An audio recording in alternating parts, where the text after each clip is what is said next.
Monsoon Sri Lanka Maldives ओलांडून देशाच्या सीमेवर बुधवारी आला तर तो कधीही केरळ आणि कर्नाटकात येईल अशी स्थिती आहे। मात्र हवामान विभागाच्या अंदाजानुसार मान्सून 25 मे पर्यंत केरळात येईल। उत्तर कर्नाटक ते गोवा किनारपट्टीवर कमी दाबाचे क्षेत्र तयार होण्याची शक्यता आहे। 22 मे पर्यंत तीव्रता वाढून त्याचे कमी दाबाच्या पट्ट्यात रूपांतर होण्याचा अंदाज आहे।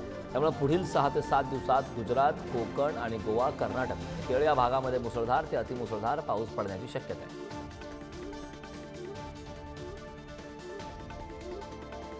मुंबईत रात्रभर अवकाळी पावसाने धुमाकूळ घातला। बोरिवली आणि दहिसर परिसरात पावसाने जोरदार हजेरी लावली।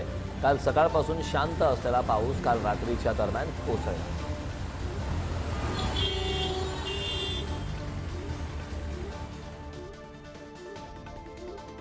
पिंपरी चिंचवड औद्योगिक क्षेत्रात मुसळधार पाऊस झाला, त्यामुळे अनेक ठिकाणी पाणी साचलं होतं। गुडघाभर पाणी साचल्याने कामगारांचे हाल झालेत।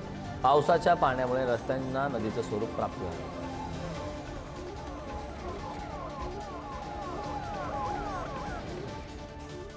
अवकाळी पावसामुळे पुणे पालिकेच्या 26 कोटी रुपयांचा कचरा झालाय। पालिकेने केलेली मान्सूनपूर्व कामं अवकाळी पावसाच्या पाण्यात वाहून गेली। पालिकेने केलेल्या नालेसफाई आणि पावसाळी गटारांच्या सफाईची पोलखोल झाली।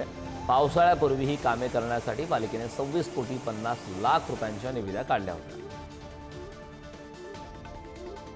आकुर्डी परिसरात झालेल्या पहिल्याच पावसाने पिंपरी चिंचवड पालिकेच्या कामाची पोलखोल झाली। पहिल्याच पावसामुळे आकुर्डी परिसरातील घरांमध्ये गुडघाभर पाणी साचलं होतं। आकुर्डी औद्योगिक वसाहत असणाऱ्या चिखली भोसरी परिसरातही धो-धो पाऊस झाला। पुण्यात जोरदार पाऊस झाला असून पावसामुळे कोंढव्यातील मिठानगर परिसर जलमय झाला होता। दुकानांमध्ये रस्त्यालगतच्या घरांमध्ये पाणी शिरल्याने नागरिकांची तारांबळ उडाली। सखल भागात पाणी साचल्यामुळे रस्ते सुद्धा तात्पुरते बंद झाले। उत्तर पुणे जिल्ह्यातील चाकण आळंदी परिसरात जोरदार पाऊस कोसळला। मुसळधार पावसामुळे पुणे नाशिक महामार्ग, चाकण MIDC आणि आळंदी परिसरातील रस्त्यांना ओढ्याचं स्वरूप आलं।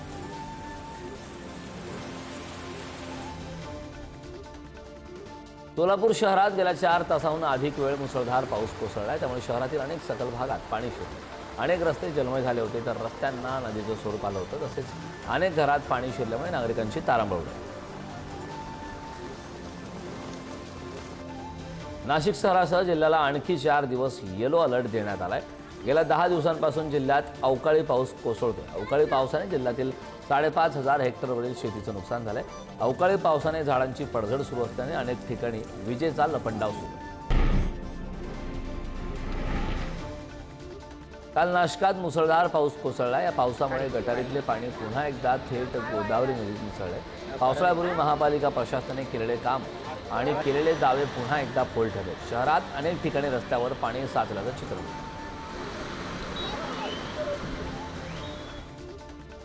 पुणे अहिल्यानगर महामार्गावर तुळापूर फाटा येथे पावसाचं पाणी साचल्याने महामार्गावर वाहतूक कोंडी झाली होती।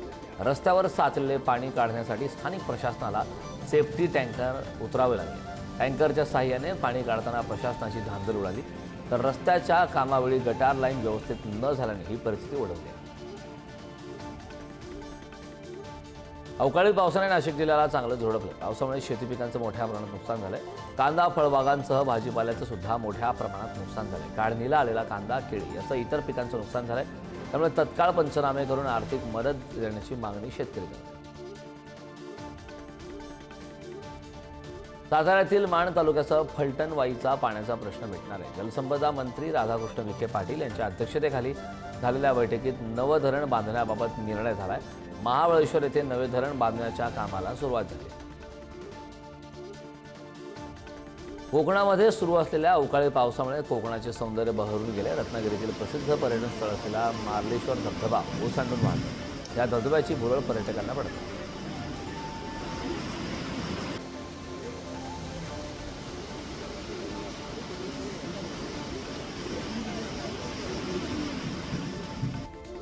मुंबईहून मालवण, विजयदुर्ग, रत्नागिरी अवघ्या 4.5 तासात गाठता येणार आहे। मुंबईतील माझगावपासून रत्नागिरीपर्यंत जलवाहतूक सेवा सुरू करण्यात येणार आहे। या प्रवासासाठी हायटेक M2M बोट वापरली जाणार आहे। मंत्री नितेश राणे यांच्या संकल्पनेतून जलवाहतूक सेवेला सुरुवात होणार आहे। दरवर्षी 1 जूनपासून बंद होणारी खोल समुद्रातील मासेमारी यंदा मे महिन्याच्या 3ऱ्या आठवड्यातच बंद करण्यात आले। यामुळे एकीकडे युद्धजन्य परिस्थितीमुळे मासेमारीवर बंदी घालण्यात आली होती, त्यानंतर आता अवकाळी पावसाचा फटका मच्छीमारांना बसला. मुंबईत अवैध मासेमारी करणाऱ्यांवर कठोर कारवाई करण्याचे निर्देश मंत्री नितेश राणे यांनी दिलेत. रत्नागिरी, सिंधुदुर्ग आणि रायगडच्या समुद्रकिनाऱ्यावर LED आणि पर्सिसिंगच्या माध्यमातून मासेमारी होत असल्याचं समोर आलं. या अवैध मासेमारीमुळे पारंपरिक मच्छीमारांचं नुकसान होत असल्याचं समोर आलं.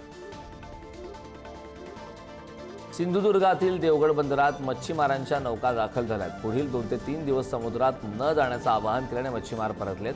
देवगड बंदरात देवबाग, मालवण, वेंगुर्ला आणि गोवा राज्यातील मच्छीमारांच्या नौका आश्रयाला दाखल झाल्या. नवी मुंबईत अचानक आलेल्या पावसाचा APMCला फटका बसलाय. APMC भाजी मार्केटमधील अनेक भाज्या खराब झाल्याने त्यांना फेकून देण्याची वेळ आली. भाजी व्यापाऱ्यांसह शेतकऱ्यांना याचा मोठा फटका बसला. गेल्या काही दिवसांपासून मनमाड, येवला, चांदवडसह नाशिक जिल्ह्याच्या ग्रामीण भागात अवकाळी पावसानं धुमाकूळ घातला. याचा सर्वात जास्त फटका नुकताच काढून ठेवलेल्या कांद्याला बसलाय. पावसात भिजून शेकडो क्विंटल कांदा खराब झाला, तसंच पिकांचं मात्र मोठं नुकसान झालं.